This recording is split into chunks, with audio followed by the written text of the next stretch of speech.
ఓహ్ sorry. ఓహ్ దండం పెట్టుకుంటున్నారా? నువ్వు అన్నం పెట్టుకో బాబు. సరే.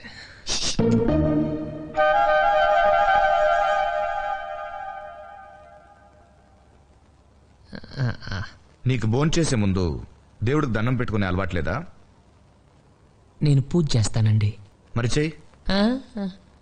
నేను ఆల్రెడీ ఇంట్లో చేసి వచ్చాను. మళ్ళీ చెయ్యి. బాగా టైం పడుతుంది అంకుల్. పర్వాలేదు, మేము వెయిట్ చేస్తాం. తప్పదా? ఏ రాదా?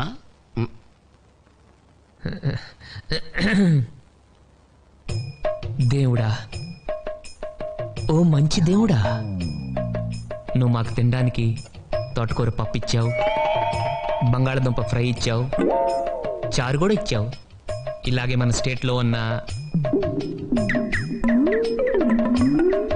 7 కోట్ల మందికి కూడా ఇవ్వాలి. అలాగే మన కంట్రీలో ఉన్న 90 కోట్ల మందికి, అదే చేత్తో ప్రపంచంలో ఉన్న నాకు నంబర్ కరెక్ట్గా తెలీదు, ఎంతమంది ఉంటే వాళ్ళందరికి కూడా ఇదే భోజనం ఇస్తావని. అంటే హ్యాస్టిస్గా ఇదే కాదు, వాళ్ళు ఏం తింటే అది, బ్రెడ్, బటరు, జాము అలాగనమాట. అలా ఇస్తావని కోరుకుంటున్నాను. నువ్వు ఇస్తావు, నాకు తెలుసు. ఎందుకంటే basically your God, your very good God. అంతే, దట్స్ ఆల్.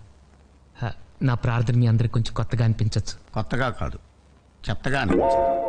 ఇది మాకేం కొత్త కాదు వెంకీ. ఆయన కూడా ఇలాంటివే కవితలు అవి రాస్తూ ఉంటారు. కాకపోతే నువ్వు దేవుడి మీద రాస్తావు, ఆయన వాళ్ళ అమ్మ మీద రాస్తారు. నిజంగా? ఇప్పుడు అవన్నీ ఎందుకు లక్ష్మి? నాకు అమ్మన్న కవితలన్నా చాలా ఇష్టం సార్. ఈ మధ్య ఓ కొత్త కవిత కూడా రాశారు. మొన్న వినేసింగా మమ్మీ. మీరు విన్నారే? పాపం వెంకీ వినొద్దు. Please uncle. వెంకీ, నువ్వు మరీ మొగమాట పెట్టేస్తున్నావు. It's okay. అయ్యో,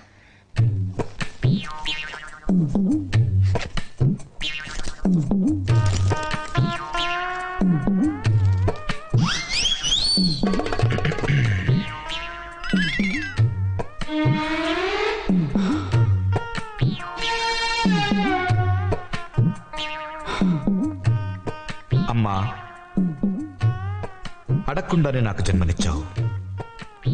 ఏడిస్తే పాలిచ్చావు, వానొస్తే గుడిగిచ్చావు. ఆడుకోవడానికి బొమ్మలిచ్చావు, వాడుకోవడానికి డబ్బులిచ్చావు, వేసుకోవడానికి బట్టలిచ్చావు, చూసుకోవడానికి అద్దమిచ్చావు. అమ్మా, రాసుకోవడానికి పలక ఇచ్చావు, గీసుకోవడానికి గడ్డమిచ్చావు. అందుకే నువ్వు నాకు నచ్చావు. కానీ ఎందుకమ్మా ఇంత అర్లీగా చచ్చావు? అయినా నువ్వు నాకు